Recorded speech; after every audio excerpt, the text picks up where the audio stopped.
Hello and welcome to My Victorian Nightmare. I'm your host, Genevieve Mannion, and I'm here to talk about mysterious deaths, morbid fascinations, disturbing stories, and otherwise spooky events from the Victorian era.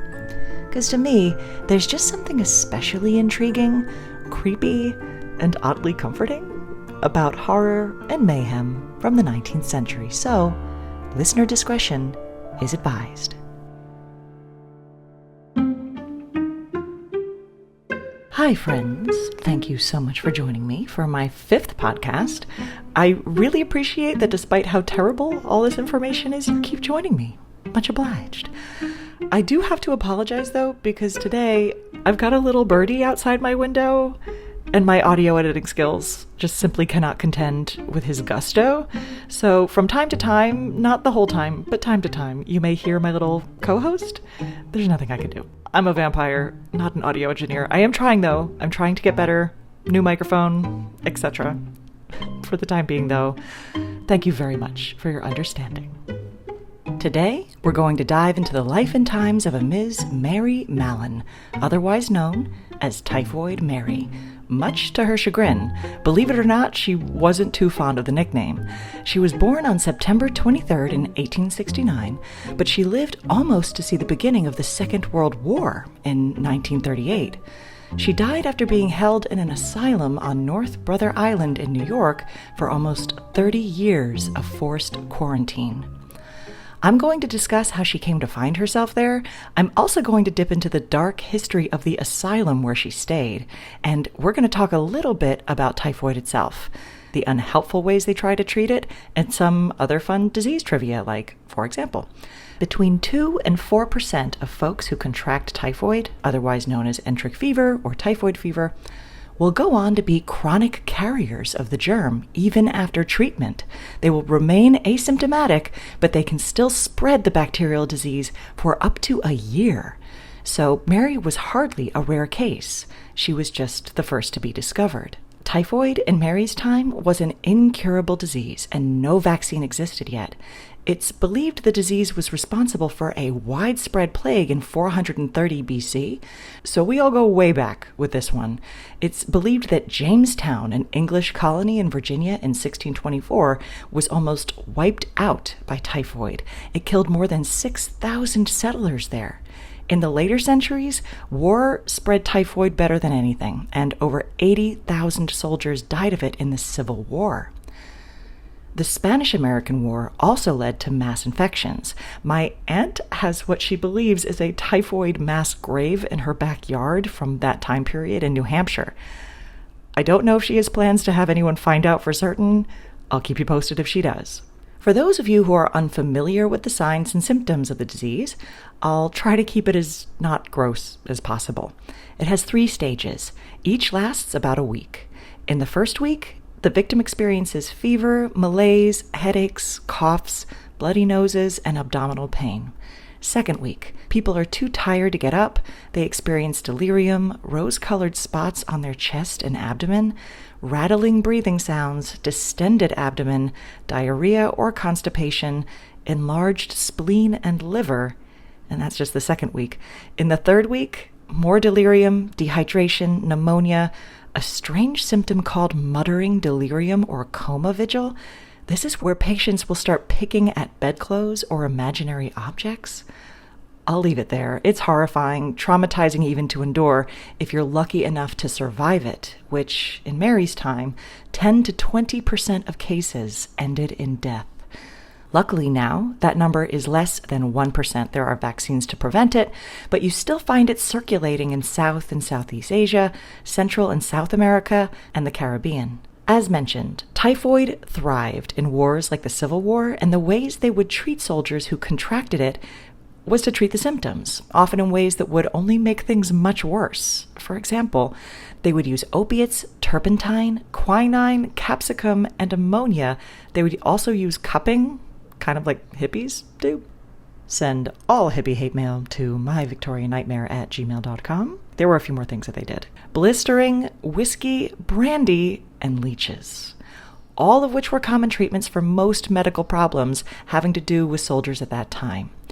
There's a sad quote from a Civil War surgeon of the disease, Surgeon Daniel M. Holt of the 121st New York Volunteer Regiment, that says, quote, "Last night a man died of typhoid fever, and quite a number look as if they would soon follow. Poor fellows, when I see the way in which they lie and the lack of all earthly comforts, I wonder how any get well. Very little can be done for a man while he lies upon the ground with typhoid fever. When I order one to hospital, it seems almost equivalent to ordering his grave dug." Which brings us to Ms. Mary Mallon, who left a whole lot of people in this situation everywhere she went. She was born in Cookstown, County Tyrone, Ireland, and it's possible that she was infected with typhoid even before she was born. Her mother contracted the disease while pregnant with little Mary. When she was 15, she emigrated to the United States and lived with an aunt and uncle. She worked as a maid for some time, then eventually became a cook in upper-class households, which was a sweet job for an Irish immigrant. At this time, and for quite some time before and after, Irish folks had a very difficult time finding work in the United States. These were the days of "No Irish Need Apply" signs on storefronts and a general xenophobia against Irish immigrants held over from the wave of Irish immigration during the potato famine between 1845 and 1852. After the Great Famine, Ireland was hit with another one in 1879, and for a long time after, Ireland was still a very difficult place to live. So folks kept coming, including all of my relatives. My family popped over during the famine and kept coming well into the 1900s. I actually found out that I had relatives that lived just down the street at the same time my current 104-year-old home was being built. Like, they saw my home being built. It's amazing. From 1900 to 1907, Mary worked as a cook for 8 different families, and of those 8 families, 7 contracted typhoid. She started in Mamaroneck, I believe that's how it's pronounced, New York, and within 2 weeks of starting out, the family members in the house started getting sick. 1 year later, she moved to Manhattan and got a job, and quickly, family members in the house developed fevers and diarrhea. Once things started to get hairy there, she moved again, and this time she worked for a lawyer, and 7 of his 8 family members quickly contracted the disease. At this point, you'd figure perhaps she would notice a correlation to her presence in people getting sick. But again, at this time, there was no knowledge that people can be asymptomatic and still be host to the disease. So it likely may have just seemed like a really horrible coincidence to her. So, as before, she moved right on to another family, a lawyer's house. Henry Giles was his name. Very shortly, 4 of the 7 other workers in that house got sick, and very quickly, Mary moved on again to Tuxedo Park, where she was hired by a man named George Kessler. Up until now, luckily, no one had died yet of the typhoid she was unknowingly spreading. But it was here in the Kessler house she spread the disease to a laundry worker who died not too long after. It was believed that the laundry worker must have contracted it somewhere and brought it to the house, but they just weren't able to prove it. Shortly after Mary moved on again in 1906 to Oyster Bay on Long Island, she began working for a wealthy banker named Charles Eliot Warren. She cooked for his family, and at a rented summer house during the family's stay there, 6 of the 11 people in the family contracted typhoid. Oyster Bay had done a really good job of controlling the disease, so it was strange that this one family contracted it seemingly out of nowhere. The owner of the house was very concerned that the house would get a reputation for causing typhoid, so he had 3 different independent testers attempt to try to find the source of the infection. They tested all the sources of water and the cesspool and found nothing. It was one of those investigators, George Sofer, who discovered that a female Irish cook fit the description of a cook that worked with a number of other affluent families that all contracted typhoid. She quickly moved on after this outbreak, but was found not too long after she moved to work with the Bones family, or Bowens, B-O-W-N-E-S, Bowness family, on Park Avenue, and made that whole family sick as well. He asked to interview her in the kitchen of that home and asked if she would give a poo sample and blood sample to test, and she threatened him with a carving fork. He described his encounter as such, quote, I had my first talk with Mary in the kitchen of this house. I was as diplomatic as possible, but I had to say I suspected her of making people sick and that I wanted specimens of her urine, feces, and blood. It did not take Mary long to react to this suggestion. She seized a carving fork and advanced in my direction. I passed rapidly down the long, narrow hall through the tall iron gate, and so to the sidewalk. I felt rather lucky to escape." End quote. To be honest, if a stranger demanded I give him my poo, I would also probably have reacted exactly the same way, like, wouldn't you? So that doesn't seem that outrageous to me, personally. But this reaction likely helped to inspire Mr. Sofer to look deeper into the case, which he did, and he found that 7 of the 8 families she worked for contracted the disease, and the one family that didn't wasn't even there. She did, however, make all of the other workers sick at that home at that time. He tried to compel her to take a typhoid test again, bringing a doctor with him this time, but she again refused to cooperate and insisted typhoid was simply everywhere, and it was all a total, terrible coincidence. At this time, there still hadn't been a reported case of an asymptomatic carrier, but Sofer, probably still ticked about the fork thing, didn't give up. He contacted the New York City Health Department, who suspected that she was indeed a potential carrier. Dr. Sarah Josephine Baker was sent to collect Mary. Not that Josephine Baker, not the actress, singer, and dancer of the 20s. This Sarah Josephine Baker was a badass physician that changed medical history in a time when there were very few women at all in her profession. If you don't know who Dr. Baker is, I need to tell you a little bit about her before we continue. In 1902, 4,500 people died in Hell's Kitchen, New York City, every single week of a combination of typhoid, cholera, and dysentery, most being infants. Sarah Josephine Baker was one of the only 1% of doctors that were women, and she dedicated herself to helping the people of the slums of Hell's Kitchen. She was appointed public health inspector of that area, which was nicknamed the suicide ward by other health inspectors. In her book, Fighting for Life, she said of the tenements, she, quote, climbed stair after stair, knocked on door after door, met drunk after drunk, filthy mother after filthy mother, dying baby after dying baby, lean, miserable, wailing little souls, carried off wholesale by dysentery. End quote. God almighty. Most of the other male health inspectors didn't make rounds at all, and they hated her for making them look bad. She started a program for administering silver nitrate to children's eyes that prevented trachoma and gonorrhea-induced blindness. She had stations for women to get clean milk, promoted breastfeeding, and showed women how to properly clean and clothe their newborns. She trained midwives to help more women. She was the one who started the common practice of checking for lice and explained how to treat infections. She was responsible for making sure children were served lunch in schools. The results were instant. Childhood blindness fell from 300 cases in a year to 3. Head lice, which was an epidemic, all but vanished, and the infant death rate plummeted. So Miss Baker was amazing, and it was she who was assigned to go collect Mary Mallon. Mary slammed the door in her face, so she came back with law enforcement. She greeted them at the door with her trusty kitchen fork and tried to stab Josephine. She missed and knocked the cops down the stairs. She slammed the door again and tried to make a break for it. She ran out the back of the house and placed a chair at the back fence. It looked like she got away, but it was all a ruse. She ran back into the house and hid. They found her in a closet. They were literally just there to gather specimens. It was not the plan to actually arrest her that day, but they pulled her out of the closet, literally kicking and screaming and swearing. Dr. Baker wrote, by that time, she was convinced that the law was wantonly persecuting her when she had done nothing wrong. She knew she had never had typhoid fever. She was maniacal in her integrity. There was nothing I could do but to take her with us. The policeman lifted her into the ambulance, and I literally sat on her all the way to the hospital. It was like being in a cage with an angry lion. End quote.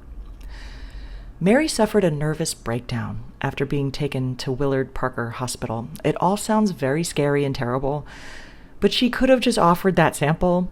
To be fair to Mary, though, even though she swore she wasn't sick, She was still probably afraid that she'd be taken into a forced quarantine, whether she was or wasn't, so I still have a bit of empathy for her here. That being said, she was a walking bioweapon, leaving death and hideous sickness everywhere she went, and they had to do something.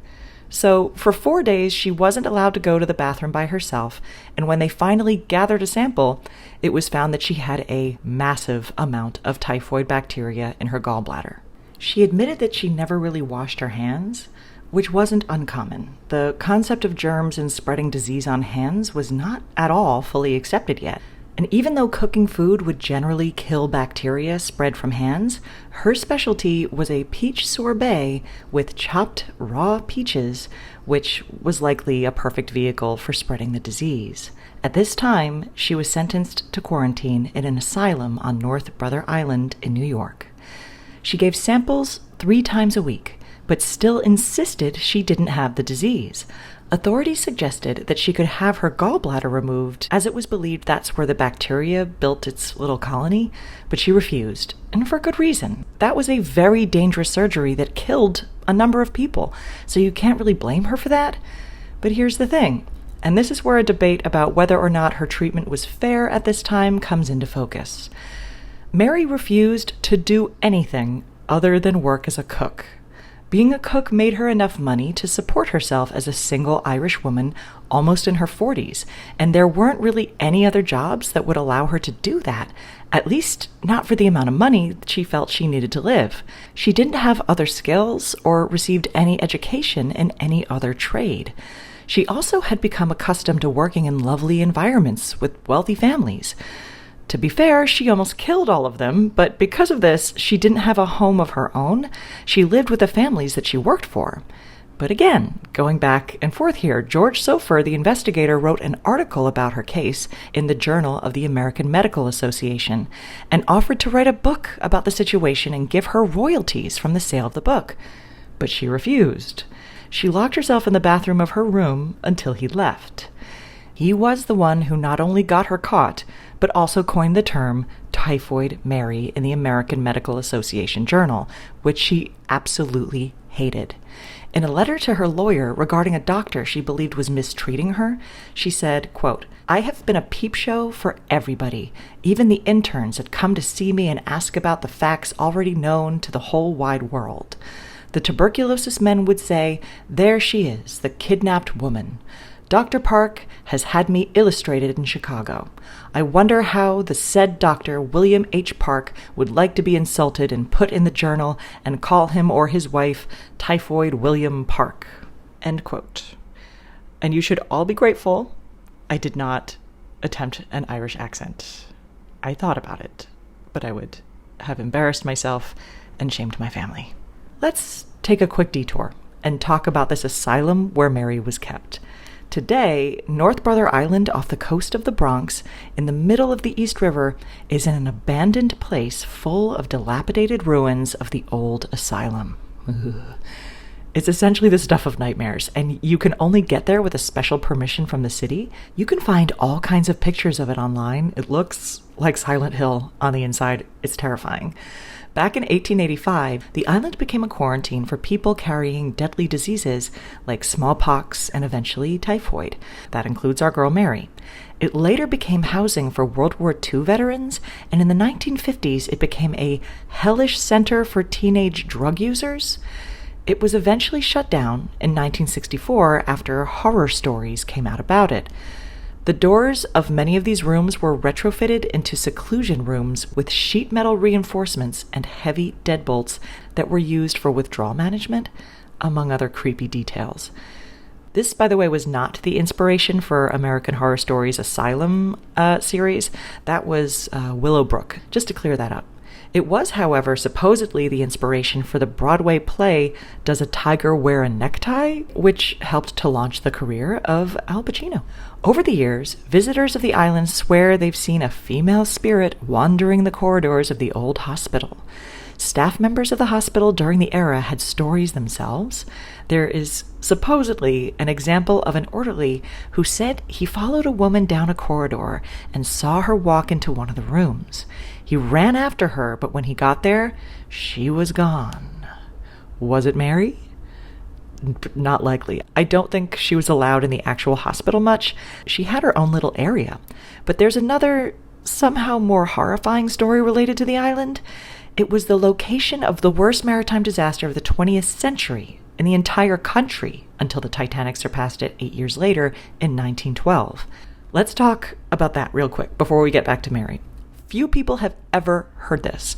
In 1904, a steamship, which had already been involved in a number of mishaps, including multiple groundings and collisions, caught fire and sank, taking between 1,020 to 1,342 people down with it. The victims were German Americans riding the boat to a church picnic.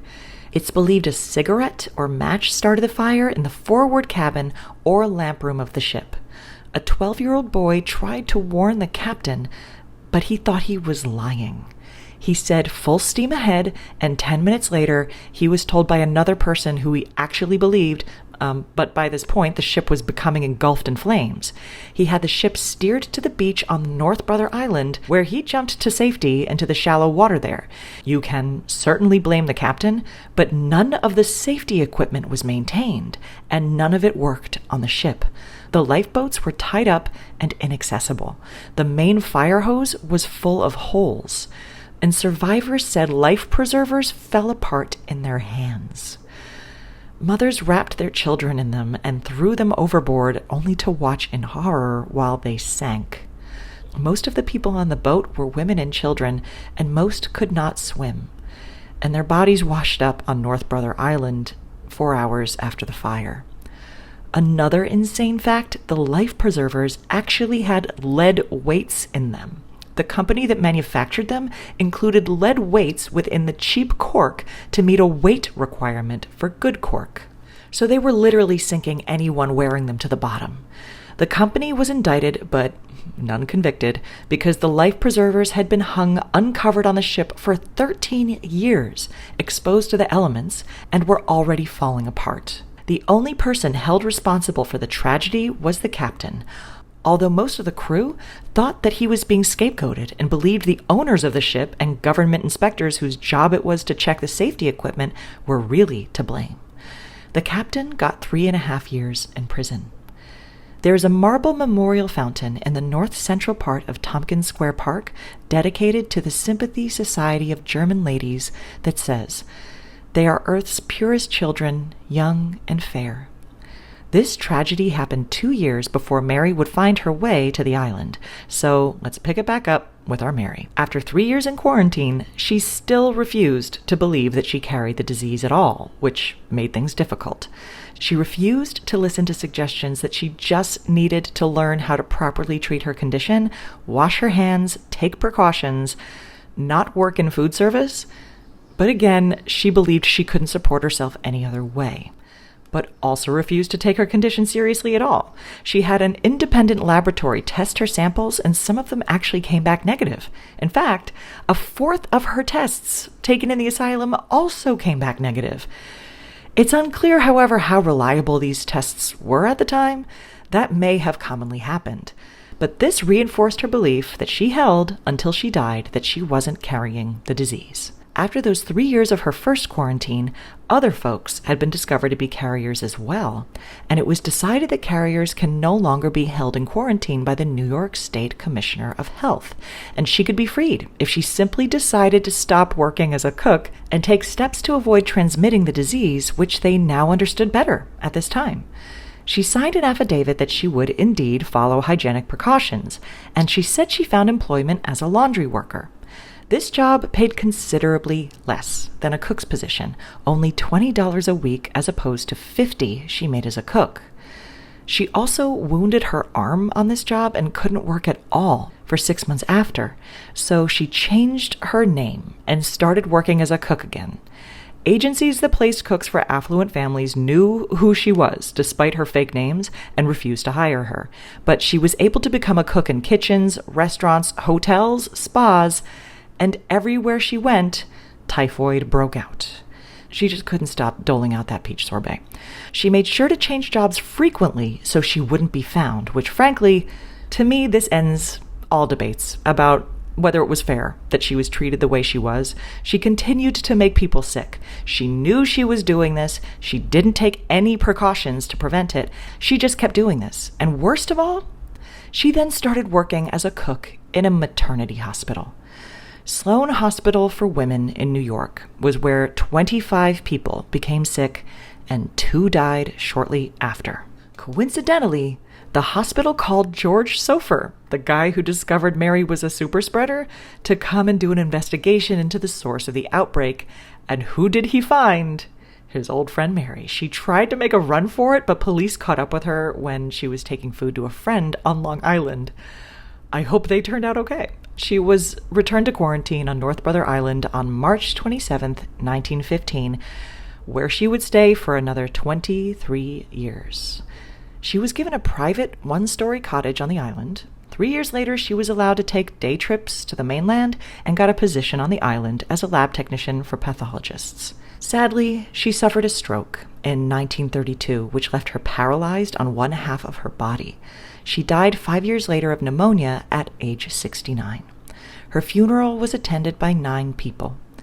It's also worth noting that it is untrue that an autopsy was done that found the source of her typhoid was indeed her gallbladder, something that was debated when she was alive.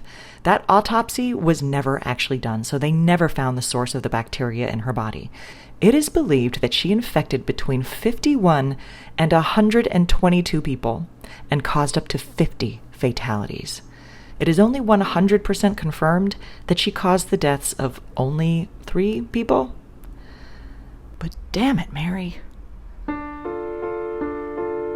Well, that was terrible. That was all very terrible information. As always, I hope you're okay.